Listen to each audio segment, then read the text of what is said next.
aika a kira gundura da sai da wayo dan dolo da sankaci kuma ina fata kun gamsu da wa'azin da na samu kowa a gida neman shi. To ni ba dan wa'azin ba me zai kawo kusa da su? A sai dan wa'azin kawai. Dan dolo.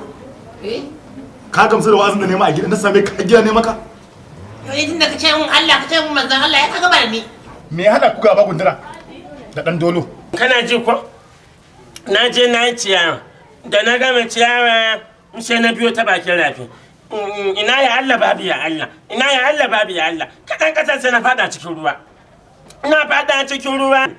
Gabta zan mutu fa. Gabta zan mutu ne ya zo ciro ni. Kuma saboda tsaban bakin ciki har sai da ta tsaya min ciki na sauran ruwan ya fita. Ashe sai da yi sai zo sami na ce min da na mutu a ruwan nan ni dan aljanna ne ashe dan tolorin bakin ciki ni kuma bakin cikin je mun na shiga aljanna.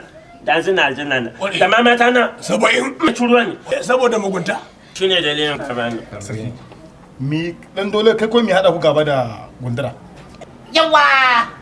To bari maka bayani sala. Ba da gaba da shi ba? Ana yi ko? Na zo na kewayo haka bayan na sami yara sa ta ihu. Ta ihu. Mata kace wanda na gundura ne. Mashi. Taushi ya sha tumbululu. Na makalwan a dauke shi na kai shi gida. Ba da gada na matro gunduran kenan. Da bakin ciki zai min kenan. Shi ta fara janna. Mata 70, gida 70, ɗaki 70 warai, katifu 70 wallahi, nama da abinci da mazarar aljanna da giya aljanna shi gaba da ba ruwan shi ya ci banza ni ya banza nan duniya. Da kai sha'awa sai ka ji kawai a cikinka.